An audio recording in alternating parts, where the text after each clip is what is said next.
Hola, soy Alfonso Escámez de Pecados Veniales y en doble firma vas a poder descubrir casi todas las marcas de relojería independiente en nuestros Indie Talks. Espero que os guste.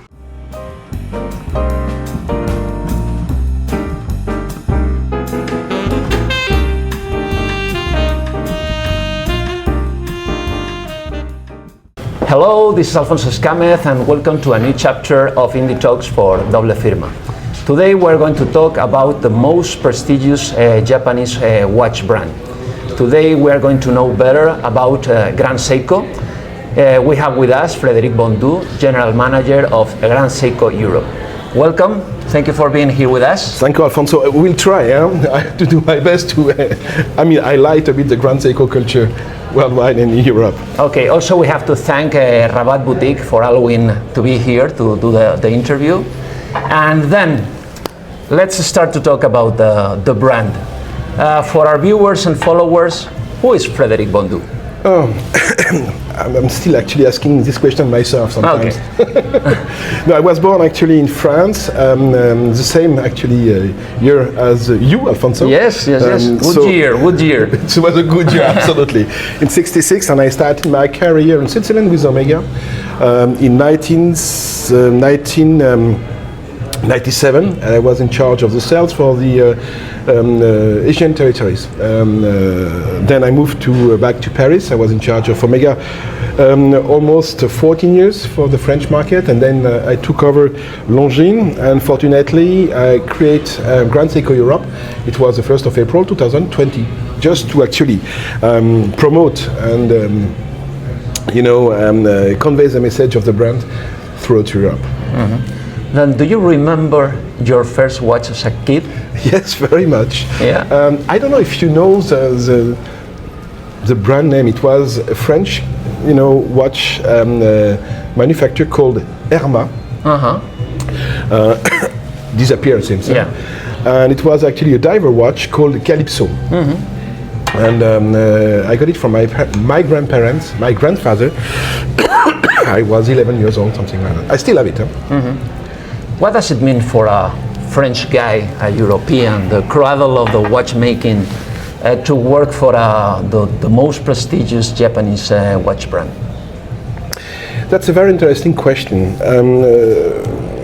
When I was considered to be actually responsible for Grand Seiko in Europe, I traveled to Japan, mm-hmm. and I had the chance to meet with all the senior management, and we had a dinner with Mr. Hattori. And Mr. Hattori told me something very interesting. He said, we choose you, Fred, to build the brand throughout Europe. Do it slowly, mm-hmm. but do it nicely. So I was feeling like having the charge of a baby, mm-hmm. a baby which was very, very important for the strategy of the group as such and for the future of the company. Please, you are the guy in charge. Please, be kind to this baby, grow him the nice way. And I was feeling very, very proud and honored to be actually the guy who was chosen mm-hmm. By the senior management of Seiko Watch Corporation to, further give the message of the brand in Europe. Mm-hmm. Do you think that Grand Seiko, all know that Grand Seiko is the most prestigious, that gives a lot of quality in Europe, but do you think that it's well known by not only watch collectors or watch lovers? It's a question of generation. Yeah. Alfonso, it's very interesting. When I started the operation with Grand Seiko, we first opened, it was just actually during the COVID time. So we opened a bit belated the boutique in Bondoux in Paris. It was planned to open by the end of March 2020, and finally we opened it on the 5th of June 2020. I was not really aware which kind of clients or customers will be actually attracted by Grand Seiko. More mature mm-hmm. Collectors coming from Seiko to get actually the Graal at Grand Seiko.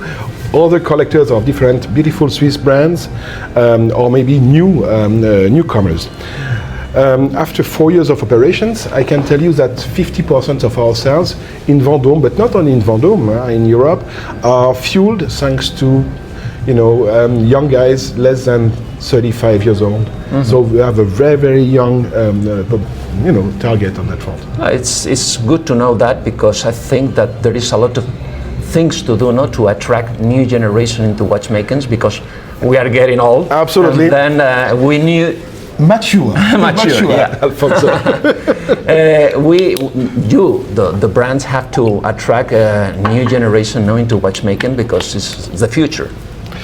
But there is something which helps. If you take actually the old ecosystem of the watchmaking industry globally, all the brands are investing so much money in communications, on digital, on training, on knowledge, on distribution as well, because there is a lot now of mono brand stores which are actually flourishing all over big cities around the world. So the presence as such of the watch industry is very strong, much more stronger than it used to be for 20 years ago. So clearly it attracts new customers, and it educates also the new generation. So at the end of the day, the overall ecosystem is actually playing with himself in a good way. Grand Seiko has a very long history, but can you give us some hints about the history of the brand? We don't have so much time, but try a little bit. But the birth of Grand Seiko, huh? Yeah. Right. So it was basically at the end of the 50s, competition between the two manufacturers within the Seiko corporation company. It was a little bit of a battle to create the best and most legible watches ever. And we, at the time, we had a manufacturer directly close to Tokyo, and another one which is close to Nagano, nearby the Otaka Mountains, which are called also the Japanese Alps. And Nagano manufacturers came out with a beautiful watch, the most legible, the most precise as well, and the most beautiful one, and they called it Grand Seiko, ultimate, and it started like this. Grand Seiko was basically a part of the Seiko collection for ages, and in 2017 it was officially announced at the trade fair Baselworld that the two brands will be separated. We have the same history of Seiko, we have the same history as as Seiko, but we don't have the same destiny. Okay, great. The most all the Swiss companies are trying to convey that the importance of the Swiss-made seal. Being a Japanese brand, I do not consider anymore that the importance of that seal, but being a Japanese brand, it's difficult to play against them, considering that the importance that some clients may give to the Swiss-made seal. Alfonso, I always used to say that we speak the same languages as the Swiss. We don't use the same grammar or the same actually semantic. Even though now the reputation of Grand Seiko is going stronger and stronger, the brand content is not as strong as our product content. We clearly focalized our qualities, our DNA on the craftsmanship as such. We have all our dedicated watchmakers, dial makers, workers for Grand Seiko, who are all in their field achievers. They are quite mature because the experience are behind them. When the first time I went to Japan, I met with one of these Takumi, expert in craftsmanship, and the guy is roughly our age. And he was trying to explain me why he was actually so proud and so dedicated to Grand Seiko. And he told me something which was, for me, a revelation. He told me the following. He said, "It's for me a moral duty, So you can see the weight of the values to bring to the next generation what I got from the previous one, but with something even more achieved. something better on top that I had, actually, my own added value. So you can see this vision of life which is going through. To build something, to give what you have received from the past, and to give it to the next generation, to the future, even better than what you have received. It's something which is, to my opinion, absolutely amazing, because my father was a craftsman himself, and I always hear my father talking about the excellence in the way he has actually done his work, and it was for me at that time a very, very emotional point and advantages to work with Grand Seiko. It's clear that you have the recognition of your competitors and colleagues, because in 2021 and 2022 you have won 2 GPHG prizes, the chronometry with the Kudo, and the best man with the Grand Seiko Hybrid 36,000. What does it mean to you, a Japanese brand being recognized by your peers from the other part of the world? Come back to our birth dates. End of the 60s. Don't forget that Seiko actually competed against different Swiss brands on different chronometry concours. And we did win in 68, 69, and then Seiko won was at the forefront of the quartz movement, and what we did, to the Swiss industry was actually a part of history now. So to be recognized in Geneva at the heart of the Swiss, industry as one of the most excellent, manufacturer, but also to an extent could be a troublemaker within this industry, was something very, very pleased to hear, to see. But it's also a recognition of the industry towards our craftsmen. Last year, 2 years ago, when Takuma-san, the designer of the Kodo, went on stage with our president, Akio Naito, I cannot tell you, the applause session lasts at least 2 or 3 minutes. It was something, very nice. It's not to be competitors, it's just a part to be a member of this beautiful industry that we are actually sharing. Since 1960, before we were born, Grand Seiko motto has been precision, durability, and legibility. Is it still keep on having the same values for Grand Seiko? Yes, this is the DNA of the brand. This still remain, but there is something which is very important, Alfonso. This is that, all this cultural aspect and emotional essence of the Japanese vision of life. Here you still have, this beautiful play between light and shadow. This is what we call in French, dans la règle de l'art. I don't know if you can translate that in Spanish or... La regla del arte. Voilà. There is no superluminova on our indexes. It's just actually a way how to anglage, how to polish them, just to have the better reflection.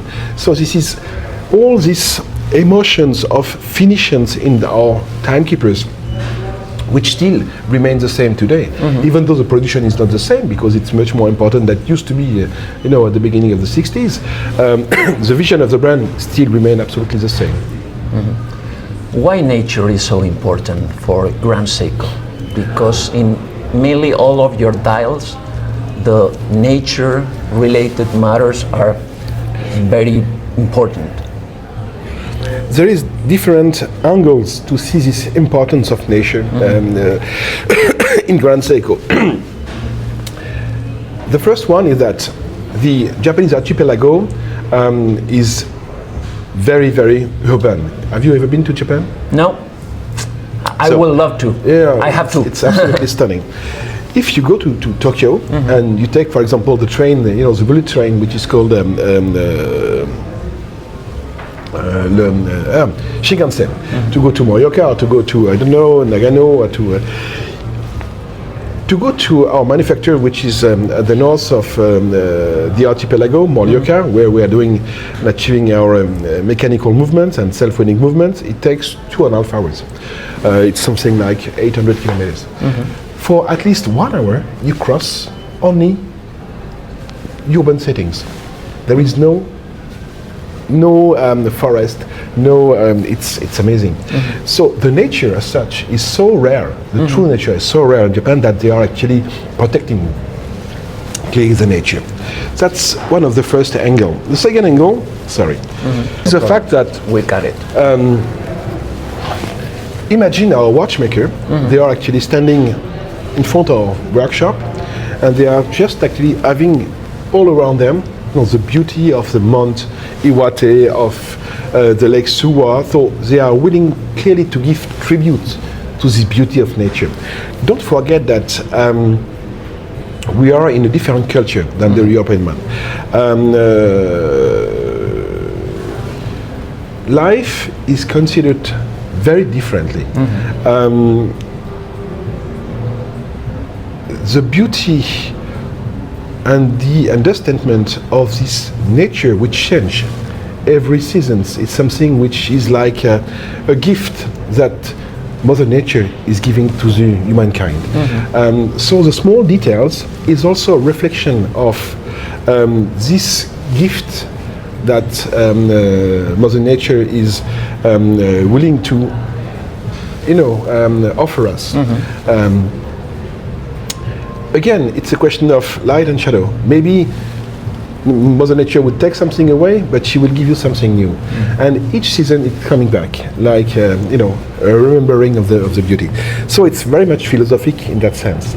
And don't forget that we have also this quality, this relevancy in our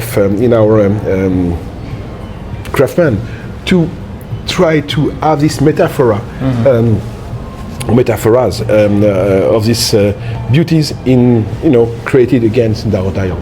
And one more thing, if you go, I always say to my Grand Seiko customers or Grand Seiko owners, go outside on the sun. Yeah, it's amazing. See the color of the dial at different kind of angles, and if you see it on the morning light, the same angle on the sunset, you will see that it's not the same rendering. Means that we have clearly with Grand Seiko to an extent some living dials. Can we talk a little bit about the spring drive movement and high beat, and what sets apart Grand Seiko from the rest of the brand? Well, effectively, spring drive, which was created. It was a basic idea from an engineer in the middle of the 70s who was willing to try to create the best movement out of the quartz movement and out of the mechanical movement. So it took almost more than 20 years and something like 700 different patterns to give birth to this spring drive movement, which came out technically and commercially in 1998. So you know the definition. It's basically a mechanical movement. We just put some part away, and we have added this what we call trisynchro. So the mechanical energy which is going through the trisynchro, which will be thanks to this very old crystal quartz with a high frequency, turn into a electromechanical energy. So it will give to our watches this absolute unique accuracy. It's almost 10 seconds per year, and also this specific image of the gliding watch hand, of this gliding second hand, which is actually goes through the dial, which is absolutely amazing. Talking about accuracy, the caliber, the movement 9F is 10 seconds per year. There are some other brands that have reduced this amount. The future of Grand Seiko is looking to try to reduce even more this gap? To come back to the spring drive movement, and we'll speak about the quartz movement afterwards. We are selling in Europe more than 50% of our product with spring drive movement. Interesting to see that we are doing something like 15% with quartz movement. And in Japan, quartz movement sales are actually aiming to 20-25%. So Higher in Japan than... yes, exactly. The Japanese know the brand very well. Yeah. So they know exactly what are, the basic values of the brand. Quartz is something which have to be very much considered as the quality movement. In Europe, we always compare, or we have the intention to compare the quartz movement to cheap watches for different commercial reasons that but to an extent it could be true, but to another extent quartz watches with real, a true quartz movement are the most accurate pieces, whatever you think. So you mentioned it, there is to an extent certain competition within some, brands to have this absolutely accurate quartz pieces. Let's see what Grand Seiko and Seiko, by the way, because it's the same, product development on that front, will do. But what I can tell you, it's all the side that for us, as Spring Drive is a uniqueness, we're going to go forward in that kind of development field on the product development. Then could you explain a little bit what is the Zaratsu finishing, where the name comes from? You know the story, right, Alfonso? No. You don't know? No. Okay, so it's, again, there is a lot, with Grand Seiko there is a lot of storytelling. This is what is absolutely genius with the brand. You can take a lot of, it's like a beautiful mosaic. You take stone from different colors, and looking at that, it's a nonsense. But there is also a lot of philosophy behind Grand Seiko. But when we start to work with it, it gives a broad image with all this rendering. Zaratsu polishing, I hope it's true. Because behind the storytelling there is always a part of, story and a part of imagination behind. Basically, when we achieved the first Zaratsu polishing, it was in the mid of the 60s. If I do recall it properly, it was in 66. And Good year. Hey, by the way. And the Japanese polishers use a tool machine coming from the Black Forest in Germany, and it was a company named Salage. We're not aware of that? No. Really? Yeah. And Salage was the only company in the world doing this kind of buffing, polishing. Very, very strong and like a mirror polishing. And the Japanese were not able to speak or to pronounce Salage properly. They said Salage, Zaratsu, and it became Zaratsu polishing. In the middle of the 70s, due to this huge watchmaking industry crisis, Salage disappeared. So Japanese were not able to get new tools machine for this kind of polishing. So they create their own polishing machine, following actually the Salage one, and we are now actually still performing our Zaratsu polishing in Japan, only in Nagano, Ishiojiri exactly, and there is only, I would say, a few polishers which are able to perform this polishing, or this mirror polishing, of the way it was actually performed for 50 years ago. And they are still doing themselves their tool machines. This is actually the whole story behind the Zaratsu. And still, there is only few craftsmen who are able to perform it. If you, we have a service center for Europe, which is based in Rotterdam, and we have clearly some watchmakers to service the pieces, but they are not able to perform it properly. If you ask a full Sarazzo polishing, they are doing what we call light polishing, light Sarazzo polishing, but if you want the pieces to be again polished the way it has been at the beginning, it should be sent back to Japan, and it takes sometimes some months to get it. It should. We have to be patient. Rarity is also a question of quality. For sure. You cannot. We are living in a modern world when you do so and you get everything on spot. No, it's not true. Sometimes, if you want to seduce the most beautiful ladies, it takes time. It takes ages to get it.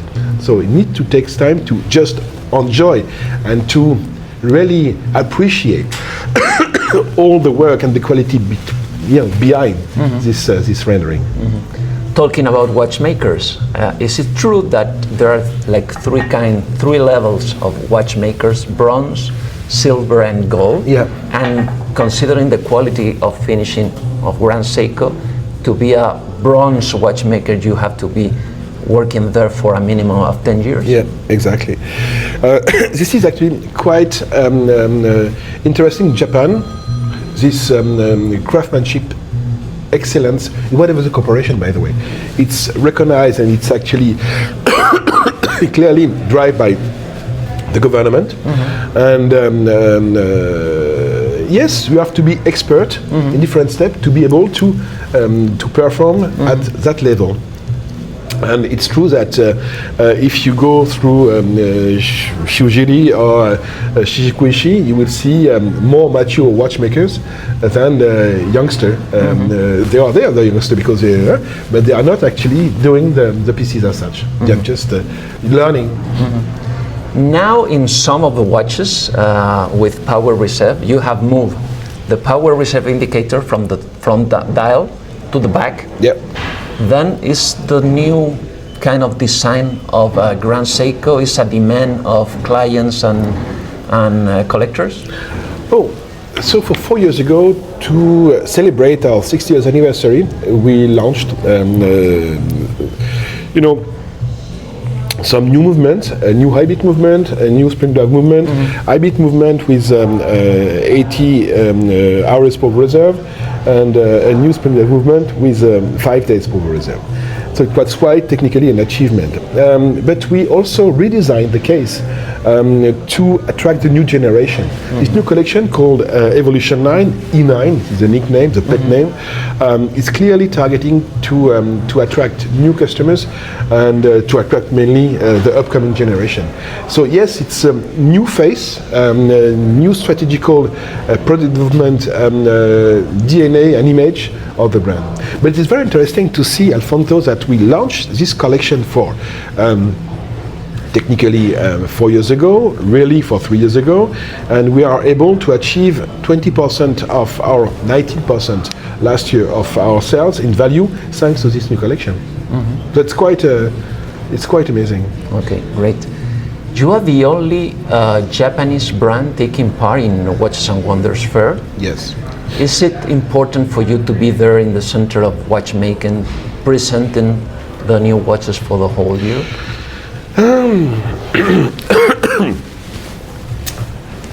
I was in Lille, in the north part of France, when I got a call from Akio Neito. At that time, he was not president of Seiko Watch Corporation. He was in charge of the international sales. And he said, Fred, do you think it's important to attend a trade fair in Switzerland? And I said, yes, for sure, Akio. And he said, which one? It was at the end, it was just after the COVID, so Baselworld was actually, disappeared, and there were different projects. Clearly, Watches and Wonders with the new brand was one of them, but there were some embryon of project in Basel as well, in Lausanne, and he told me, what do you think? And I said, if we want to be a part of the high-end playground, we should be a part of Watches and Wonders. And he said, you have any knowledge, any people who can help us? And I said, yeah, sure. I can call actually these guys of Watches and Wonders. So I called Mathieu Humer, who is the CEO of Watches and Wonders, and I told him, okay, listen, Mathieu, will you consider to have Grand Seiko as a part of the exhibiting brand for next year? And he said, yes, why not, Fred? It's a very good idea. Let me think about it with the internal committee. And he came back 2 or 3 weeks afterwards, and he said, "We'll be pleased to be, to welcome you as such." But for sure, before to take the decision, he talked to different, bodies in Switzerland, different brands, clearly, because exhibiting committee was actually basically made of different Swiss brands, and they fully back up this idea of having Grand Seiko within the different exhibiting brands. And it started like this, and it was one message. It was actually 2 messages in one statement. It was a message for the external world that now Grand Seiko is a part of the playground of these beautiful, brands, but also internally, because it was the first time ever that Grand Seiko was performing without Seiko. So in Japan, it was also a very strong message that actually the separation of Grand Seiko and Seiko is acting. That's actually was a double effect message. Very interesting. How do you see the new fairs that are appearing, like Dubai Watch Week? Then in 2 weeks we will have the Milano Watch Week. Would you think in the future also to take part in those fairs that are in some other parts of the world? Alfonso, the more we speak about watches, the more watches we sell. So this is the first actually statement that I can give you. We are still, an outsider, a newcomer. In the future, we need to be present in this kind of, manifestations and operations for sure. It's a question of human resources, because, for Grand Seiko Europe, we are only 20 persons on the payroll for 22 countries. That means I've got 5% at the Bondoux boutique, but the rest is actually split between Germany, Spain, Italy, France. But the day will be ready. Clearly, this is something that we have to attend. What are the most important markets nowadays for Grand Seiko? Basically, as the brand was domestic for 50 years, because it went overseas in 2010 only. So Japan is clearly the most important and most relevant in terms of revenue market for Grand Seiko. 50% of the sales, roughly. Then the US, then Europe, and then the rest of the world. But it's interesting to see, Alfonso, that in 2022, for the first time, overseas did much revenues than the domestic market. Well, amazing. And I have to thank you for being here, but how important is the Spanish market for a brand like Grand Seiko? Each market are always different. In Europe, the most potential market is clearly Germany, and then France. But there is something which is very important here in Spain. This is actually the value of the educational knowledge of our customers. There is a lot of very high-end collector. There is a lot of watch connoisseur. And this is something which is also very relevant and very strategical for us. The fact that there is a lot of educational values, but family values in Spain. When a dad is a collector, he will give his collection to his son. And this is something which is clearly in the veins of the French or Italian and Spanish collectors. Or daughters, because my daughter loves also watches. So in that sense, it's even more than the revenue. This is actually the values of transmission. which is actually the security for Grand Seiko and all the brands to be present in the next, 25 years. Short term is nice. Long term strategy is something which is even more important. Great. What is the GS9 Club? How can we be part of the club, the services? GS9 Club was created in Japan to actually, provide the GS honors to a certain community with some information. It's also quite strong in the US with a lot of different conferences. In Europe, we have, I guess, something like 700 members, split it in all the different countries, and we try to feed them with some information and some events. Still, we need to improve our GS9 Club's operations in Europe. Don't forget that we started 4 years ago. For sure. And to work in the US, when you have only one territory and one language, it's okay. When you have actually 22 territories, 17 different languages, 22 different fiscal issues, but this is actually a club which is aiming to provide actually benefit and advantage to the GS owners. Then what is your, more or less, your yearly production and your price range? So clearly now we are relevant between 5 to 12,000 euro retail price. This is actually our, we have an average price which is exactly 8,000 euro with taxes in retail price. This is our average price. Production, yearly production. I'm not able to disclose any figures, but it's several dozen of thousands per year. Great. How do you see, being the president of Grand Seiko Europe, how do you see the brand, let's say, in 10 years period? How does the managers of the company wants to have the brand in 10 years? There is two sides or two visions for Grand Seiko. There is something which is clearly linked to the brand as such and to the product. We want to become clearly one of the, let's say, 10 most important player within the next 10 years, but addressed to a certain kind of educated customers in terms of watchmaking. And there is also another vision which could be very interesting for the Japanese to perform. Grand Seiko has all the potentialities and all the codes to become the first Japanese luxury global brand. Then my last two questions. One is for our viewers and followers.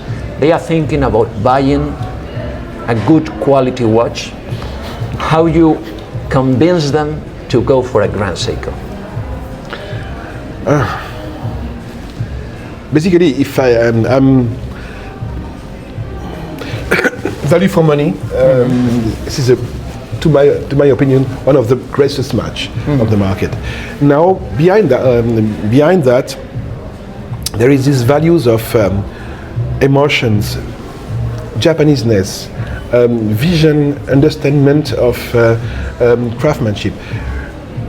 Alfonso, when you were 20 years old, you dreamed to go to New York, I guess, because we were nurtured by this American culture. I remember my father told me when I was 15, Fred, okay, if I give you a free ticket, which city will you go? Papa, New York, right? Try to do the same with your daughter. I did the same with my kids. They all told me Asia. Bali, Maldives. They said Tokyo, and they said South Korea. This new generation is also very much driven and fueled by this kind of different emotion that we used to have for America, but for Asia and for mainly for Japan. It's amazing to see the number of my older sons, colleague, who have already traveled to Japan. So this is something which is a different essence.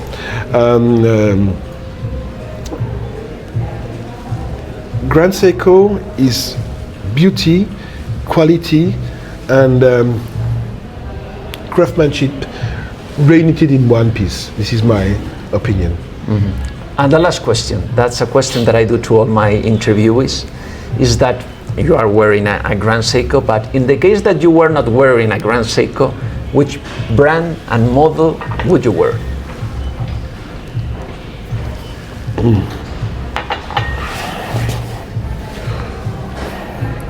To be honest, I will go for something, these pieces, I chose it when I joined Grand Seiko 5 years ago.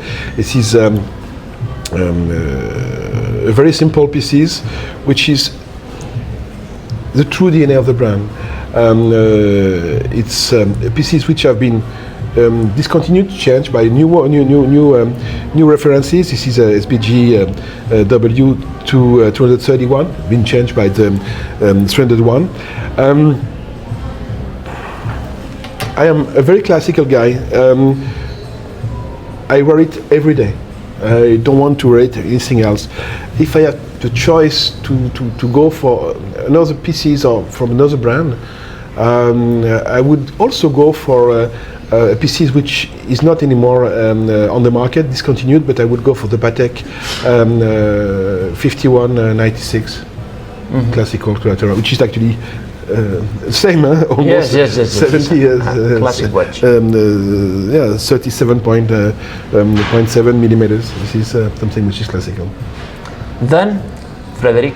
But it's the first time ever that I actually give a name of one of not our competitors, but to another brand in one of my interview. Is that a good answer for you? For sure.